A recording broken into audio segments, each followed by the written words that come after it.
آج جتنا مجھے جب سے میں سیاست میں آیا ہوں جتنا مجھے برا بھلا کہا گیا، اگر مجھے ذلت کا ڈر ہوتا تو میں بڑی پہلے چھوڑ کے چلا گیا ہوتا.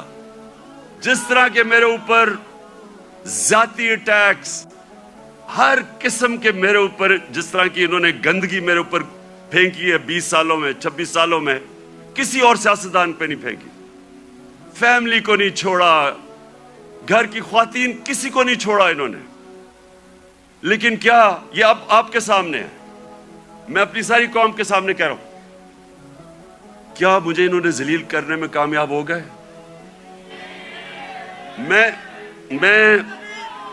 ایک منٹ، میں آپ کو آج سب کو کہہ رہا ہوں، پچھلے 6 مہینے میں جتنی مجھے اللہ نے عزت دیا، مجھے ساری زندگی میں کبھی اتنی عزت نہیں ملی. بسم اللہ الرحمن الرحیم. ایاک نعبد و ایاک نستعین.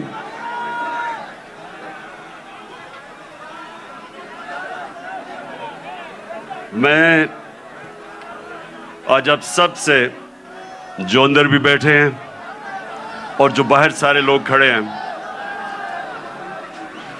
بیٹھ جاؤ تاکہ وہ دیکھ سکیں. بیٹھ جاؤ نا، وہ دیکھ سکیں. جن صاحب بیٹھ جاؤ، وہ دیکھ سکیں.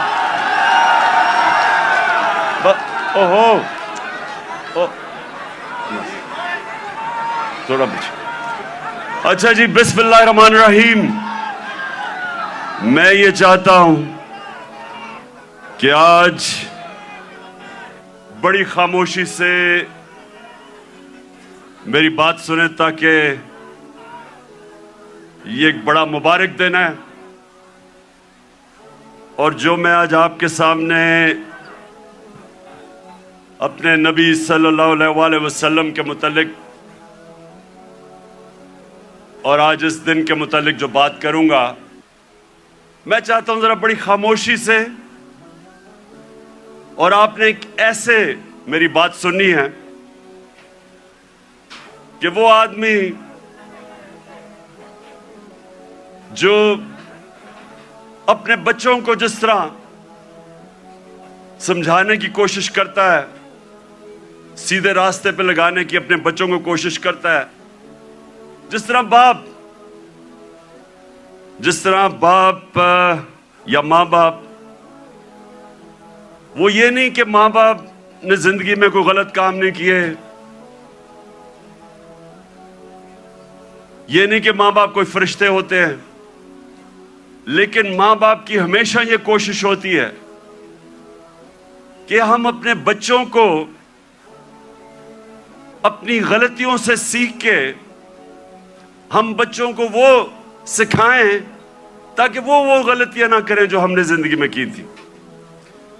تو میری کوشش یہ ہے کہ آج اپنی زندگی، جو میں نے 70 سال کی زندگی گزاری ہے، اس سے میں آپ کو، اپنی قوم کو، جس طرح میں اپنے بچوں کو بتاتا ہوں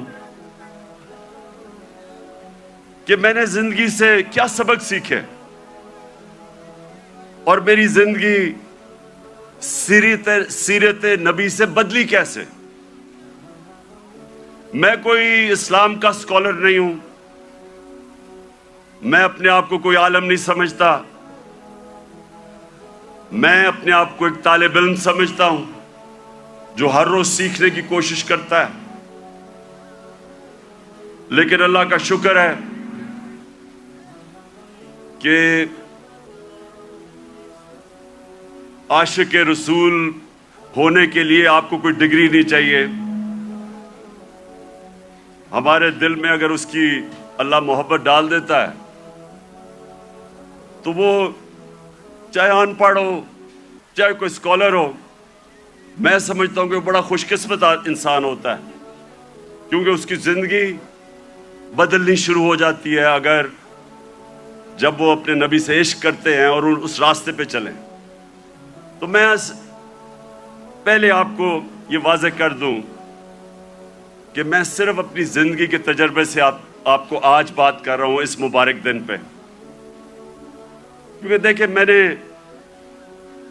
ہر قسم کی زندگی دیکھی ہے. کرکٹ سٹار، گلیمر، مغربی زندگی، اپنا ملک، ہر قسم کی میں زندگی پہ دیکھ کے تو آج آپ سے بات کر رہا ہوں. سب سے پہلے ابھی آپ نے جو یہ فلم دیکھی، اس میں دنیا کی تاریخ کا سب سے بڑا انقلاب آپ نے دیکھا. دنیا کی تاریخ میں کبھی اتنا بڑا انقلاب نہیں آیا. 622 سب یہ تاریخ یاد کر لیں کہ 622 میرے پیارے نبی صلی اللہ علیہ وسلم ہجرت کرتے ہیں مدینہ. 632 وہ دنیا سے چلے جاتے ہیں، پردہ کر دیتے ہیں. ان 10 سالوں کے اندر دنیا کی تاریخ بدل جاتی ہے.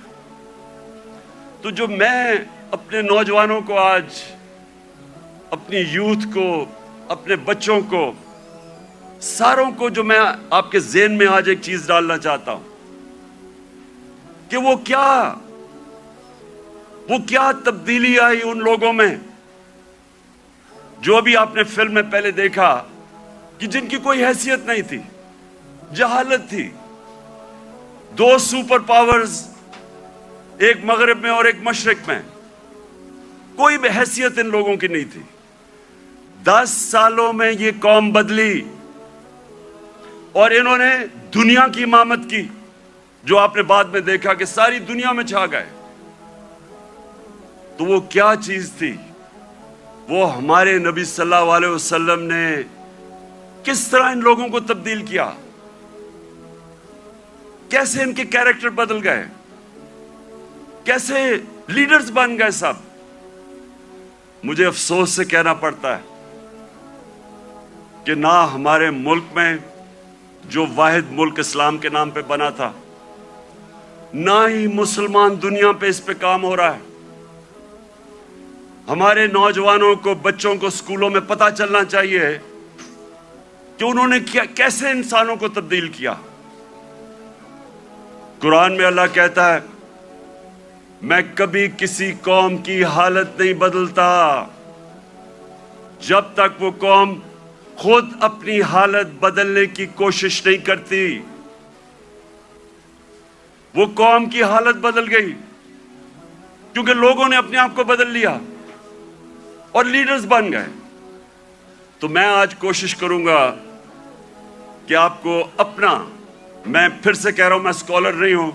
میں نے اپنی زندگی کے تجربے سے، جو میں نے مغرب کا پورا میں سسٹم اندر سے دیکھا ہوا ہے، تعلیم میں نے باہر لی، اس کے بعد ساری دنیا پھرا کرکٹ کی وجہ سے، پھر سیاست، پھر اپنا معاشرہ اندر سے دیکھا.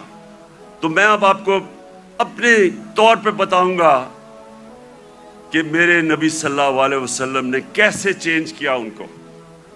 وہ لوگ پھر سے جن کی کوئی حیثیت نہیں تھی، انہوں نے دنیا کی لیڈرشپ سنبھال لی. اور آج میں سمجھتا ہوں کہ ہمارا پاکستان ادھر ہی کھڑا ہے. وہ جو نا آپ نے پہلے حالات دیکھے تھے جہالت کے، ہم اس کے بڑے قریب کھڑے ہیں. اور ہم نے کیسے بدلنا ہے اپنے آپ کو؟ اگر ہم نے دنیا میں عزت سے رہنا ہے، اور اگر جو بہت بڑی خواب تھی پاکستان کی، علامہ اقبال، جو ان کی شاعری سے انہوں نے غلام ہندوستان کے مسلمانوں کو جگانے کی کوشش کی، اور ان کی شاعری کی قرآن کے اندر، ساری شاعری قرآن کے اندر ہے اور نبی صلی اللہ علیہ وسلم کی سنت کے اوپر ہے. اس کے اوپر انہوں نے جگانے کی کوشش کی ہندوستان کے مسلمانوں کو. اور وہ خواب کیا تھی کہ ہم ایک ایسا ملک بنائیں گے جو دنیا میں مثال بنے گا کہ حقیقی طور پہ اسلام کیا ہے. اور ان کی ساری نظر تھی وہ مدینہ کی ریاست، جدھر ایک مثال بنی تھی دنیا میں، جو ماڈل نے پھر اس کے بعد ساری دنیا پہ وہ پھیل گئے. 1000 سال تک مسلمان دنیا کی سپریم پاور رہے تھے. تو وہ میں پھر بھی میں پوری عاجزی سے کہتا ہوں کہ میں کوئی اسکالر نہیں ہوں, میں صرف اپنے تجربے سے اب بات کروں گا. دیکھیں سب سے پہلے کیا ہوا, انہوں نے کیسے انسانوں کے کیریکٹر بدلے. انہوں نے کیا کیا, انہوں نے سب سے پہلے انسانوں کو آزاد کیا, ذہنی طور پہ آزاد کیا, اندرونی طور پہ آزاد کیا. کیونکہ آزاد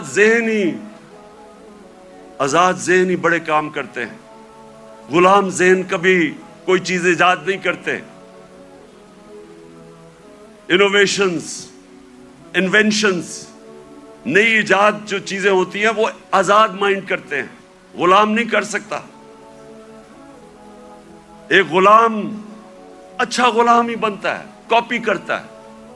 آزاد ذہن بڑے کام کرتا ہے, اور اس کی وجہ کئی 100 سال تک سارے دنیا کے ٹاپ سائنٹسٹ مسلمان تھے, اور وہ اس کی بنیاد رکھی گئی مدینہ میں. تو سب سے پہلے انہوں نے کیا کیا,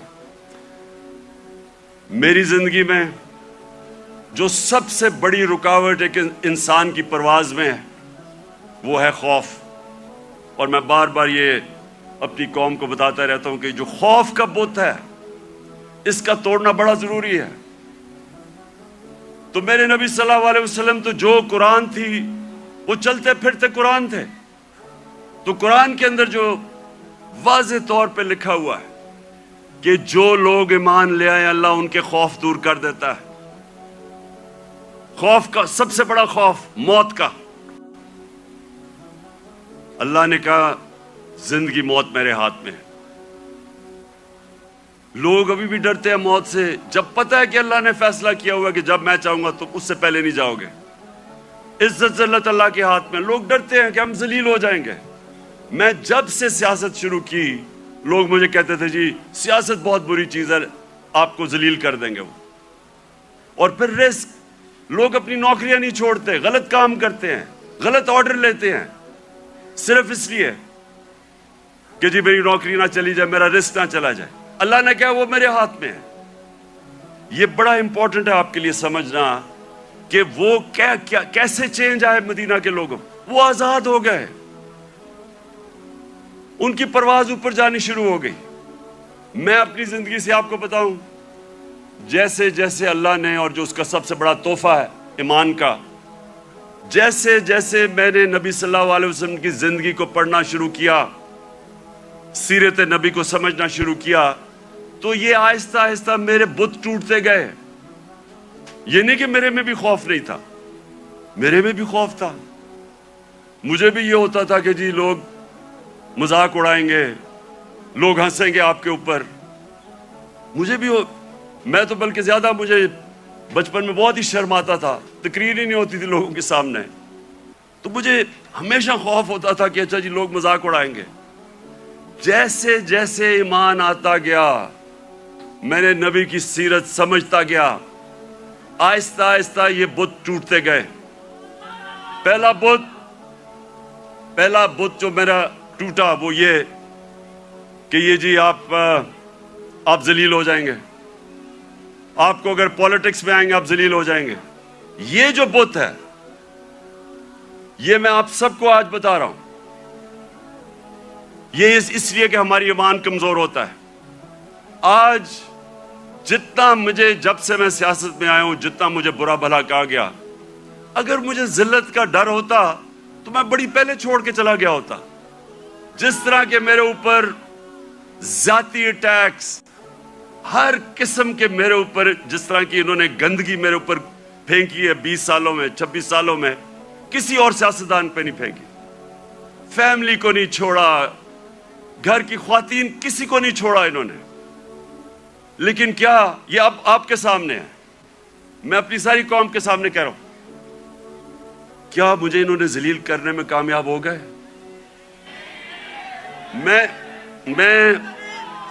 ایک منٹ, میں آپ کو آج سب کو کہہ رہا ہوں, پچھلے 6 مہینے میں جتنی مجھے اللہ نے عزت دیا, مجھے ساری زندگی میں کبھی اتنی عزت نہیں ملی.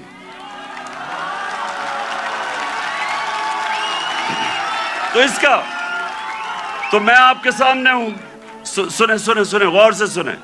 یہ جلسہ نہیں ہے, یہ غور سے سنیں, کیونکہ میں نے آج آپ کو اپنی زندگی سے سمجھا رہا ہوں کہ اگر انسان کے ہاتھ میں ذلت ہوتی تو آج میں بڑا ذلیل ہو چکا ہوتا.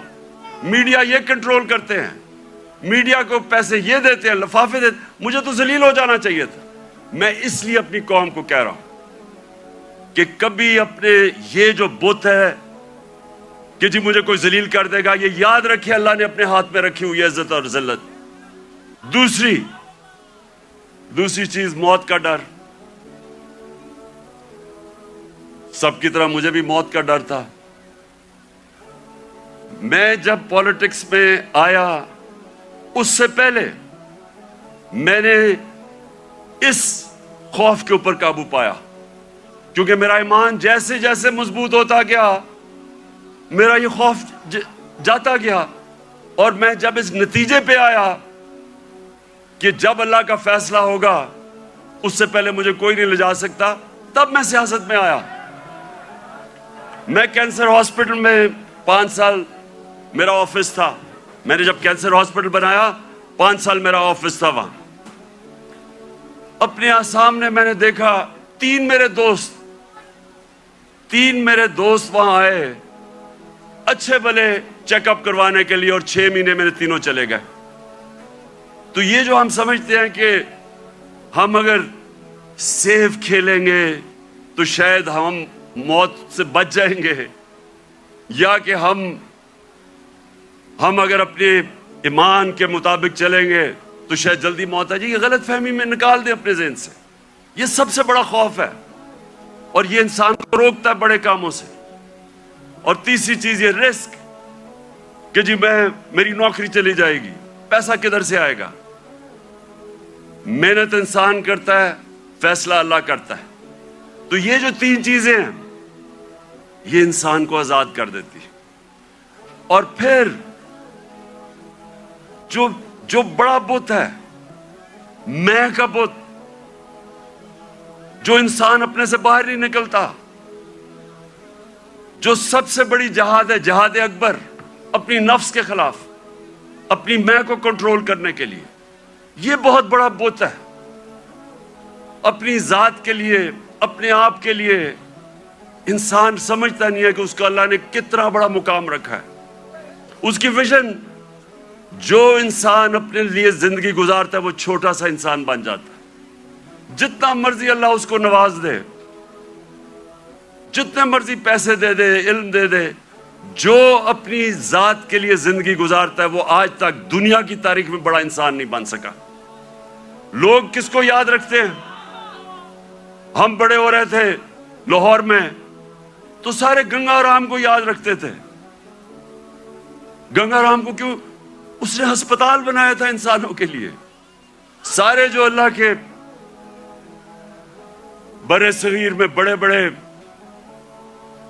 بڑے جو صوفی آئے, ولی اللہ آئے, آج بھی ان کے مزاروں پہ دیکھیں لاکھوں لوگ جاتے ہیں. کیوں جاتے ہیں؟ کیونکہ وہ انسانوں کے لیے آئے تھے. وہ سب عاشق رسول تھے. وہ سارے, ان کی زندگی انسانوں کے لیے تھی اور انسانوں سے پیار کرتے, عزت دیتے. سو یہ جو بت ہے, جب انسان اپنے سے باہر نہیں نکل سکتا, تو میرے نبی صلی اللہ علیہ وسلم نے مدینہ میں اس طرح لوگوں کو آزاد کیا. پھر انہوں نے معاشرے کو چینج کیا. انہوں نے, اب میں کیونکہ میں نے برطانیہ کا نظام دیکھا ہے, ادھر میں نے اندر سے کئی سال رہا اور وہاں سسٹم سٹڈی کیا, یونیورسٹی وہاں گیا. اب دیکھیں انہوں نے مدینہ میں سب سے پہلے چیز کیا کی, انہوں نے سب سے پہلے عدل اور انصاف قائم کیا. یہ آپ کے لیے بڑا امپورٹنٹ ہے سمجھنا. عدل اور انصاف کا مطلب ہوتا ہے rule of law. Rule of law کا مطلب ہوتا ہے سب لوگوں کے لیے ایک قانون, قانون کے سامنے سب ایک برابر, کوئی قانون سے اوپر نہیں ہے. یہ بڑا ضروری ہے آپ کو سمجھنا, کیونکہ بدقسمتی سے پاکستان میں ہم نے رول آف لا دیکھا ہی نہیں ہے. میں جب شروع میں گیا برطانیہ تو پہلی دفعہ میں نے رول آف لا دیکھا. کوئی قانون کے اوپر نہیں. وہ جا رہا, ان کا جو پرائم منسٹر ہے اس کی جرت نہیں ہے قانون توڑنے کی. ہم نے جب شروع میں دیکھا جو ان کا برطانیہ کا جو شہزادہ تھا پرنس چارلز, اس کو ٹریفک وارڈن نے روک کے فائن کر دیا, وہ سپیڈ کر رہا تھا. وہاں کوئی قانون سے اوپر نہیں تھا. ابھی آپ نے دیکھا کہ برطانیہ کا پرائم منسٹر جو کہ باہری اکثریت سے جیتا تھا, اس کو صرف نکال دیا گیا اس وجہ سے کہ انہوں نے کہا کہ اس نے جو لوگوں کے لیے قانون بنایا تھا سوشل ڈسٹنسنگ کا کرونا کے دوران, اس نے اس کے اوپر عمل نہیں کیا, اس پہ نکال دیا. قانون کی بالادستی. اور یہ میرے نبی صلی اللہ علیہ وسلم نے مدینہ میں کہا کہ میری بیٹی بھی اگر جرم کرے گی تو اس کو سزا ملے گی. کوئی قانون سے اوپر نہیں ہے. انہوں نے جو عدل اور انصاف کا نظام قائم کیا, یہ یاد رکھیں کہ پہلے عدل اور انصاف آیا پھر خوشحالی آئی. یہ نہیں کہ پہلے خوشحالی آئی اور پھر انصاف ہوا. انصاف کی وجہ سے خوشحالی آتی ہے معاشرے میں. جو آج دنیا کے اندر ایک انڈیکس ہے, اسے کہتے ہیں رول آف لا انڈیکس, کہ کن معاشروں میں دنیا میں قانون کی بالادستی ہے اور کن معاشروں کے اندر جنگل کا قانون ہے, یعنی جس کی لاٹھی اس کی بھینس. آپ کو حیرت ہوگی سن کے کہ جس ملک میں سب سے زیادہ قانون کی حکمرانی ہے یعنی انصاف ہے, جو مدینہ کی ریاست میں قائم کیا گیا, وہ ہے سوئٹزرلینڈ. سوئٹزرلینڈ میں 99.9% رول آف لا انڈیکس ہے, یعنی مکمل انصاف ہے. وہاں کوئی انسان قانون کے اوپر نہیں ہے. سب سے خوشحال جگہ ہے سوئٹزرلینڈ, وسائل ہے ہی نہیں. اور سب سے کم رول آف لا انڈیکس پہ کون ہے؟ نائجیریا, 7%. وہ ہے تقریباً 100%, وہ ہے 7%. نائجیریا سب سے زیادہ افریقہ میں تیل نائجیریا میں ہے. اسے تو بڑا امیر ہونا چاہیے وسائل کے حیثیت سے. سوئٹزرلینڈ میں تو سوائے گائے اور پہاڑوں کے ہے ہی کچھ نہیں. وہ سب سے خوشحال ہے. اور نائجیریا میں سب سے زیادہ غربت ہے, کیونکہ قانون ہی نہیں ہے, انصاف ہی نہیں ہے. وہاں بھی اوپر تکڑے لوگ بیٹھے ہوئے ہیں جو کہتے ہیں ہم قانون کے اوپر ہیں. قانون صرف کمیوں کے لیے ہے. ادھر بھی کوئی وہ ملک جدھر افریقہ میں سب سے زیادہ تیل ہے, وہ غربت ہے, کیونکہ صرف 7% رول آف لا انڈیکس ہے. اور آپ کو افسوس ہوگا کہ تقریباً ساری مسلمان دنیا 20% سے کم ہے. پاکستان بھی 10% سے کم ہے. ہمارا یہ حال ہے. تو کیسے خوشحالی آئے گی؟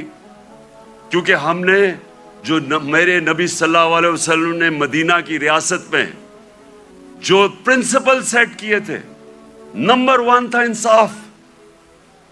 وہ آپ کے سامنے تماشا ہو رہا ہے ملک میں. جو طاقتور ہے وہ اپنا ہی پروسیکیوٹر بھی رکھ رہا ہے, نیب کا ہیڈ بھی اپنا, FIA بھی, اور بچتے بھی جا رہے ہیں. اور جیلوں کے اندر پھنسے ہوئے بیچارے غریب لوگ. آپ جیلوں والے جو غریب لوگ ہیں انہیں بھی کہیں جی اپنا پروسیکیوٹر لا لیں, وہ سارے بچ جائیں گے. اور پھر یہ بار بار میں اپنی قوم کو وہ حدیث سناتا ہوں کہ میرے نبی نے کہا, نبی صلی اللہ علیہ وسلم نے کہا کہ تمہارے سے پہلے بڑی قومیں تباہ ہوئیں جدھر چھوٹے چوروں کو جیلوں میں ڈالتے تھے اور بڑے ڈاکوؤں کو آپ پکڑتے نہیں تھے. یہ تباہی کا انہوں نے بتایا. اور آج آپ دنیا میں دیکھ لیں, جو ملک بڑے ڈاکوؤں کو نہیں پکڑ سکتا وہ غریب ہیں سارے, وسائل کے باوجود. سو نمبر 1 پرنسپل انہوں نے سیٹ کیا رول آف لا.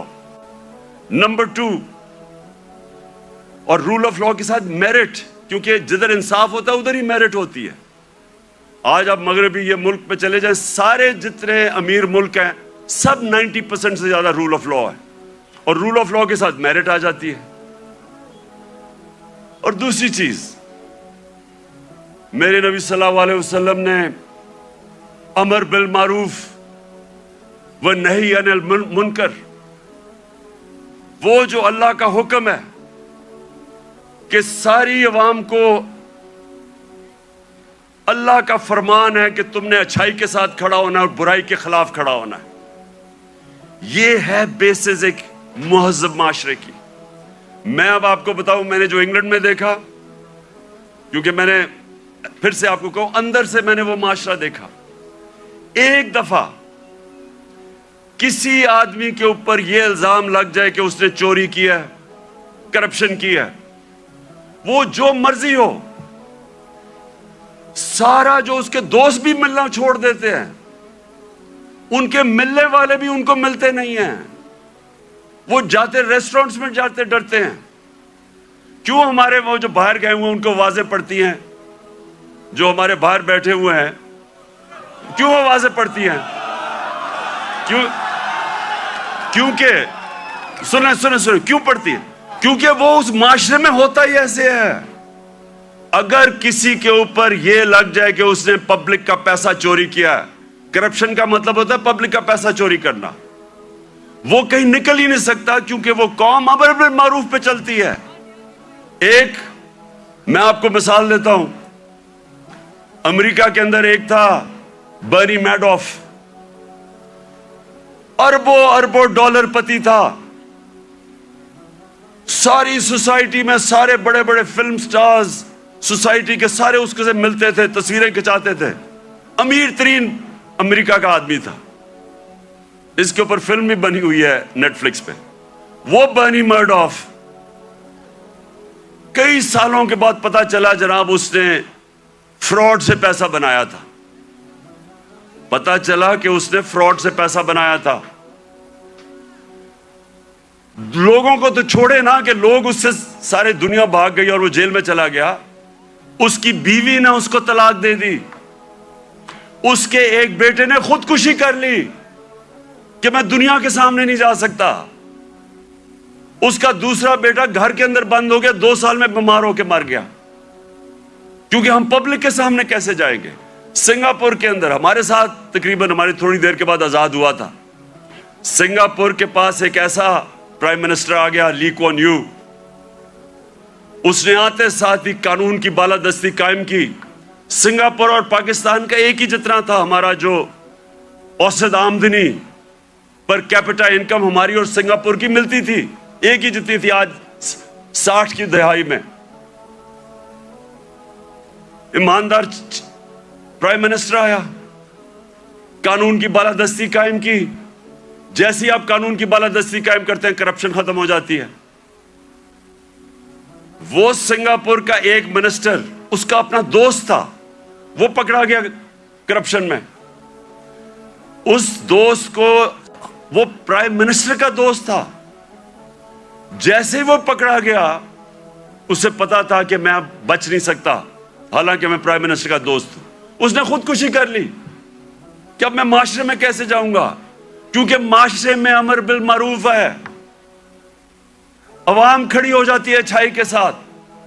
وہی سنگاپور، اب یہ سوچے ہم اور سنگاپور ایک ہی جگہ تھے 60 کی دہائی میں. آج وہ ہمارا کتنا پر کیپٹا انکم ہے، اوسط آمدنی آج پاکستان میرے خیال میں $2,500 ہو گیا، 3,000 مجھے ابھی پورا ایگزیکٹ نہیں پتا. سنگاپور میں $60,000 پر کیپٹا انکم ہے، اوسط آمدنی. تو پہلے انصاف اور اس کے بعد خوشحالی اور معاشرے کی ذمہ داری ڈال دی میرے نبی صلی اللہ علیہ وسلم نے امر بالمعروف پہ. تیسری چیز، انہوں نے اپنے معاشرے کے اندر مدینہ کی ریاست میں کیا کیا؟ تعلیم کی ایمرجنسی لگا دی. جنگ بدر کے بعد جو قیدی مکہ کے قیدی تھے ان کو واپس کے پیسے لے سکتے تھے، کیونکہ مسلمان تو غریب تھے تب. بلکہ جنگ بدر میں میں اتنا بھی پڑھ رہا تھا کہ کئی لوگوں کے پاس تلواریں بھی نہیں تھے، ڈنڈوں سے لڑے ہیں. تو وہ تو قیدیوں کو واپس کر کے پیسے لے سکتے تھے، ہتھیار خرید سکتے تھے. دنیا کے عظیم لیڈر نے کہا نہیں، جو 10 مسلمانوں کو پڑھا لکھا دے گا اس کو ہم آزاد کر دیں گے. تعلیم کے اوپر زور دیا. چائنا بھی جانا پڑے تعلیم حاصل کرنے کے لیے تو جاؤ. جب سے تم پیدا ہوتے ہو اور جب تک قبر میں نہیں جاتے علم حاصل کرو. اس لیے صدیوں تک ٹاپ سائنسدان مسلمان تھے. تعلیم کے بغیر معاشرہ اوپر نہیں جاتا. اور ہمارا اب پھر سے حال دیکھ لیں, کتنا زور لگایا تعلیم. کتنا شرم کی بات ہے کہ 75 سال انڈیپینڈنس پہلی دفعہ ہم نے کوشش کی تھی کہ کم از کم تعلیم کا نظام میں انصاف کریں. نہیں تو امیر کے لیے تھوڑے سے 8 لاکھ امیروں کے لیے انگلش میڈیم, باقیوں کے لیے اردو میڈیم. وہ بیچارے پڑھ کے بھی اوپر نہیں آ سکتے تھے. ایک تعلیمی نظام جو غریب کو غریب کرتا تھا, جو ملک میں ناانصافی پھیلاتا تھا, وہ ہم نے کوشش کی. پتہ نہیں اب اس حکومت نے وہ ختم کر دیا ہوگا کہ ایک ہی نصاب 5 کلاس تک اور اوپر تک لے کے جا رہے تھے. لیکن تعلیم, یہ تیسری چیز میرے نبی صلی اللہ علیہ وسلم نے مدینہ میں کہا, تعلیم کے اوپر انہوں نے زور دیا, جس کی وجہ سے مسلمان اوپر گیا. اور پھر فلاحی ریاست, انسانیت کا نظام. دنیا کی تاریخ میں پہلی دفعہ انہوں نے ایک فلاحی ریاست بنائی. اور یقین کریں مجھے پتہ ہی نہیں تھا فلاحی ریاست کیا ہوتی ہے جب تک میں برطانیہ نہیں گیا. میں جب پہلی دفعہ برطانیہ گیا, میں نے پہلی دفعہ فلاحی ریاست دیکھی. کسی مسلمان ملک میں نہیں دیکھی. جو انہوں نے مدینہ کی ریاست میں پہلی دفعہ انسانیت کا نظام لے کے آئے تھے کہ کوئی کمزور آدمی, اس کی ریاست نے ذمہ داری لی تھی. غریبوں کی, آپ حیران ہوں گے کہ جو پینشنز تھیں, بوڑھوں کی بھی ذمہ داری پہلی دفعہ دنیا کی تاریخ میں مدینہ کی ریاست میں لی تھی. یتیموں کی, معذوروں کی, بیواؤں کی. ایسا نظام کبھی پہلے نہیں آیا تھا. تو اسٹیٹ نے انسانیت کا نظام لے کے آیا. اور مجھے افسوس سے کہنا پڑتا ہے کہ آج آپ یورپ چلے جائیں, میں نے اسکینڈینیویا جو بہترین, میں سمجھتا ہوں کہ اس نظام کے قریب مدینہ کے ریاض جو میں نے دیکھا ہے وہ ڈینمارک, سویڈن, ناروے. آپ وہاں دیکھیں, آپ اپنے پاکستانی رہتے ہیں وہاں, ان سے پوچھیں تو صحیح کہ انسانیت کیا ہوتی ہے. میں بار بار کہتا ہوں, وہ اپنے جانوروں کا ہمارے سے بہتر دھیان رکھتے ہیں. وہ حضرت عمر کا قول تھا کہ اگر کتا بھی بھوکا مرے میری ریاست میں تو میں ذمہ دار ہوں. آج ادھر آپ دیکھ لیں, ان کا RSPC ہے. کتے آپ کو سڑکوں پہ نہیں نظر آئیں گے, وہ ان کو ہومز دیتے ہیں, ان کو کھلاتے ہیں پلاتے ہیں. یعنی وہ جو ہم نے دنیا میں شروع کیا تھا, جو میرے نبی صلی اللہ علیہ وسلم نے انسانیت کا نظام دنیا میں شروع کیا تھا, وہ آج ان ملکوں میں مل رہے ہیں جو مسلمان نہیں ہیں. اور یہ یاد رکھیں, یہ کبھی نہیں ہمیں بھولنا چاہیے کہ اللہ نے خطاب میرے نبی صلی اللہ علیہ وسلم کو رحمت للعالمین کہا تھا. سب انسانوں کے لیے رحمت بن کے آئے تھے, جس طرح میرا رب رب العالمین ہے. اس کا کیا مطلب ہے؟ سب سے پہلے تو جو میثاق مدینہ تھا, انسانوں کو اکٹھا کیا گیا.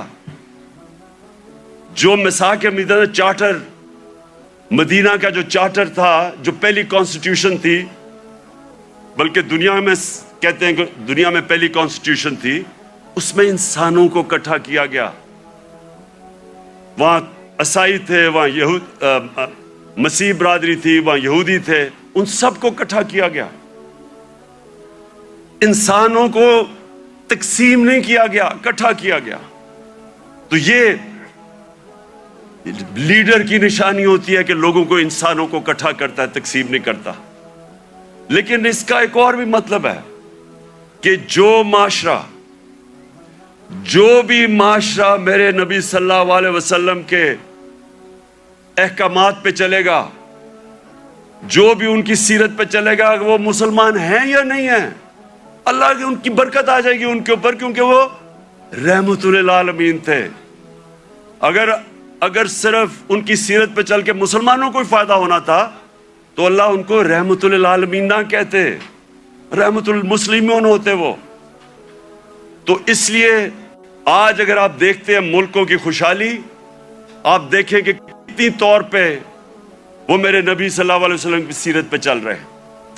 آپ کو حیران ہوں گے کہ جب ہم نے بھی شروع میں پڑھا ہم بھی حیران ہوئے.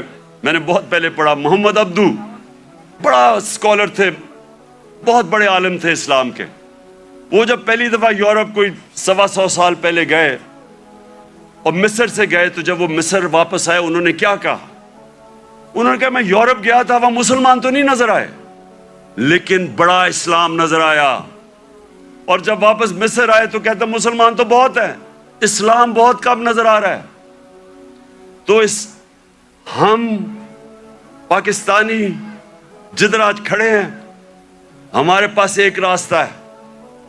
اور میں اس لیے آج میں چاہتا ہوں کہ اس مبارک دن ہم عشق کرتے اپنے نبی صلی اللہ علیہ وسلم سے, لیکن ہم انہوں نے جو ان کی سیرت پہ عمل نہیں کرتے, اور اس کی وجہ سے ہمارے حالات اچھے نہیں ہیں.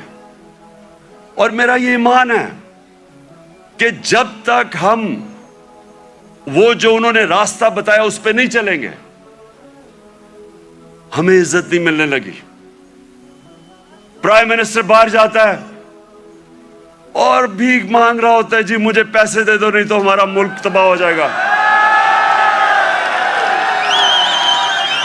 سب 22 کروڑ لوگوں کے لیے, ہم سب کے لیے شرمناک ہے کہ وہ ملک جس کا نعرہ تھا پاکستان کا مطلب کیا, لا الہ الا اللہ, یہ بڑا نعرہ ہے, یہ دعویٰ ہے بہت بڑا, یہ اللہ سے وعدہ ہے کہ اللہ تیرے سوا کوئی خدا نہیں ہے. وہ آج ایسے پھر رہا دنیا میں, کوئی آتا ہے گورے رنگ کا, کوئی باہر سے آ جاتا ہے, سارے گر جاتے ہیں اس کے سامنے. نہ عزت ہے نہ آزادی ہے. جو حکم ملتا ہے کہ اچھا جی روس سے تیل نہیں لینا, ہم نہیں لیتے کیونکہ حکم آیا باہر سے. تو میرے پاکستانیوں, ہمیں آج اس مبارک دن پہ اپنے ریفلیکٹ کرنا ہے, غور اور فکر کرنا ہے کہ ہم نے کیسے اس قوم کو اس قوم ادھر پہنچانا ہے جس کے لیے یہ ملک بنا تھا. یہ ملک اس لیے نہیں بنا تھا کہ تھوڑے سے لوگ 1% لوگ امیر ہو جائیں اور پیسے بنائیں اور قانون کے اوپر چلے جائیں اور باقی لوگ ان کی غلامی کریں. اس لیے نہیں ملک بنا تھا. ملک بنا تھا, ایک بڑا خواب تھا کہ ہم ان پرنسپلز پہ چلیں گے. اور دنیا کی تاریخ شاہد ہے کہ وہ 10 سالوں کے اندر, 10 سال زیادہ دیر نہیں, 10 سالوں کے اندر وہ قوم کھڑی ہو گئی تھی. پہلے 4-5 سال تو مشکل سے, پہلے 4-5 سال تو امہ سروائیو کر رہی تھی بڑی مشکلوں سے. کبھی جنگ احد, پھر جنگ خندق, بڑی مشکلوں سے امہ نے اپنے آپ کو بچایا, قربانیاں دے کے اپنے آپ کو بچایا. اس کے بعد وہ پھر ان کا عروج شروع ہوا. قومیں قربانیاں دے کے بنتی ہیں, قومیں بھیک مانگ کے اور قرضے دے کے اور دوسروں کے سامنے ذلیل ہو کے نہیں قومیں بنتی. قومیں بنتی ہیں جب جس طرح دنیا کے عظیم لیڈر نے اپنی مثال دی کہ جب جنگ خندق کے اندر مشکل وقت تھا, کھانا پینا نہیں تھا کیونکہ وہ چاروں طرف مکہ کے وہ کفار نے گھیرا ہوا تھا ان کو.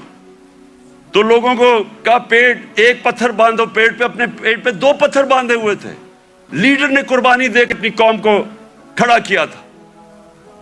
اور یہ وہ قوم اللہ نے جس کو ہر قسم کی نعمتیں بخشی ہیں, ہمیں 12 موسم ہر قسم کی. یہاں آپ کو اندازہ ہی نہیں ہے, میں تو 3.5 سال میں اقتدار میں پتا چلا کہ اللہ نے کیا دیا ہے. لیکن ہمیں کیریکٹر چاہیے,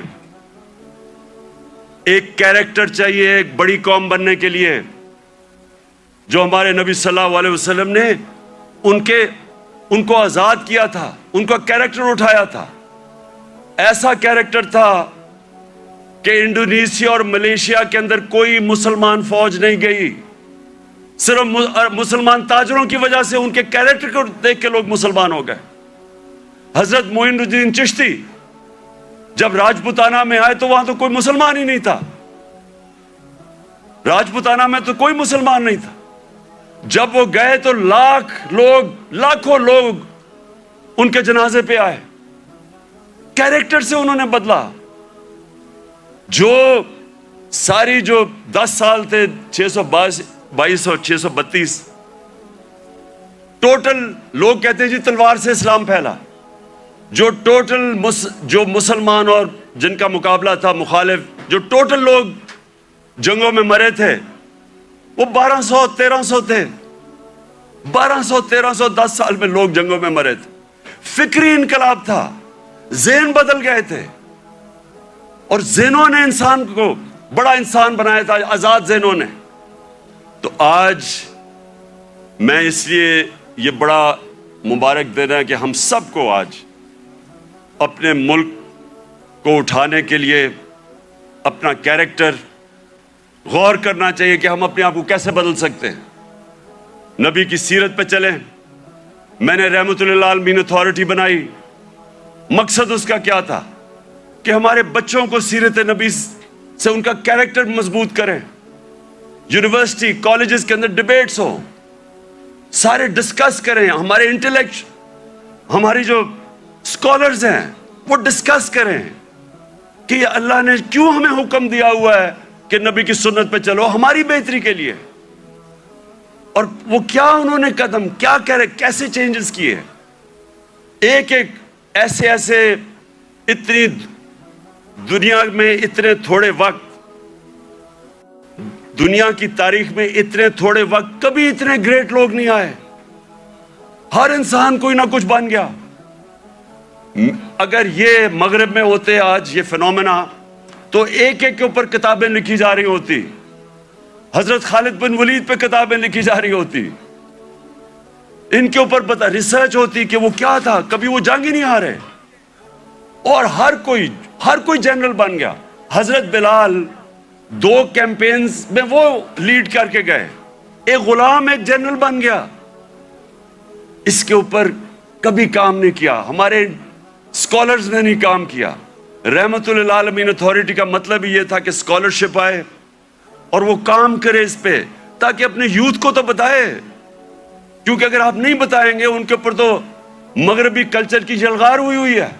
موبائل فون سے بچوں کو وہ مٹیریل مل رہا ہے جو انسانی تاریخ میں نہیں بچے اب کو ملا. تو جب تک آپ ان کو سیرت نبی سے ان کو مضبوط نہیں کریں گے, وہ کیسے, یہ جو اتنا آنسلاٹ ہے ایک وہ کلچر کا جو بالکل مختلف ہے ہمارے دین سے, ہماری تاریخ سے, ہمارے کلچر سے, وہ کیسے مقابلہ کریں گے ان کو جب تک ان کو آپ مضبوط نہیں کریں گے. وہاں تو جو کلچر آ رہا ہے ٹیلی فون سے, میں ابھی آپ کو بتا دیتا ہوں, وہ یہ کہہ رہا ہے کیونکہ ٹیکنالوجیکلی وہ اتنے آگے نکل گئے ہیں, اس کا مطلب ہر چیز میں وہ آگے ہیں, اس کا مطلب ہمارا دین بھی آؤٹ ڈیٹ ہو چکا ہے, ہمارا کلچر بھی آؤٹ ڈیٹ ہو چکا ہے. تو بےچارے ان کو کاپی کرنا شروع کر دیتے ہیں بچے, اور غلطی ہماری ہے کیونکہ ہم ان کو بتا ہی نہیں سکے کہ دوسرا ہمارا ہے کیا, جو علامہ اقبال کوشش کرتے رہے. تو یہ رحمت اللہ عالمین اتھارٹی کا مقصد ہی یہ تھا کہ ہم ابھی سے اپنے بچے, کالج اسٹوڈنٹس, یوتھ, ان کو تیار کریں کہ 21ویں صدی میں آپ نے کیسے آپ نے فیس کرنا دنیا کو. ماں خاص طور پہ ماؤں کے اوپر جو اب پریشر ہے, مجھے تو پتہ ہے کیا پریشر پڑا ہوا ہے یہ موبائل فون کی وجہ سے, جو بچوں کے لیے اب آ گیا. تو اس لیے میں آج اس دن پہ اپنی ساری یوتھ کو کہتا ہوں کہ اگر ابھی تک ہمارے ایجوکیشن سسٹم آپ کو تعلیم نہیں دے سکا جو آپ کو ملنی چاہیے, اور انشاءاللہ ہم جب بھی واپس آئیں گے اور اللہ نے جب کیا تو رحمت اللہ عالمین اتھارٹی کو ریوائیو کریں گے, اسکالرشپ ریوائیو کریں گے, بچوں کو تیار کریں گے.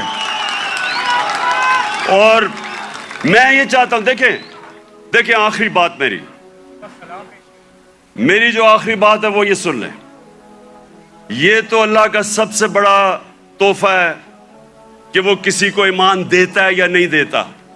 کوئی کسی کو زبردستی دین میں نہیں لا سکتا, لیکن ہمارا فرض یہ ہے کہ کم از کم ہم اپنی یوتھ اور بچوں کو ان کی فاؤنڈیشن تو بنا دیں, ان کی بنیاد تو رکھ دیں, ان کو بتا تو دیں کہ آپ کا دین, اور خاص طور پہ شروع ہمیشہ سیرت نبی سے کریں, اس کے بعد قرآن کی تعلیم دیں.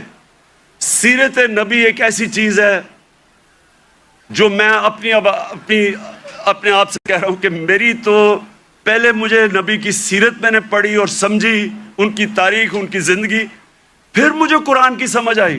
اس سے پہلے مجھے قرآن کی سمجھ ہی نہیں آتی تھی. تو جب تک مجھے سیرت نہیں پڑھی پھر مجھے سمجھ آنی شروع ہوئی. تو دونوں پڑھانی چاہیے, لیکن ابھی سے ہی ہمیں میں اپنے یوتھ کو اب کہتا ہوں کہ کتابیں پڑھیں, نبی صلی اللہ علیہ وسلم کی زندگی پڑھیں, سمجھیں کہ وہ دنیا میں کیا ہوا تھا. کبھی ایس دنیا کی تاریخ میں ایسا فنومنا نہیں آیا. اور اس کے بعد جو پھر اللہ آپ کو ہدایت کرتا ہے, نہیں وہ آپ کی قسمت ہے, لیکن کم از کم اس سے آپ تیار ہو جائیں گے دنیا 21ویں صدی کا مقابلہ کرنے کے لیے. بہت بہت شکریہ.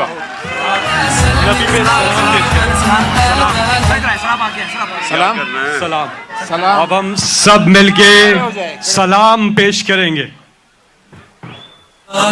سلام.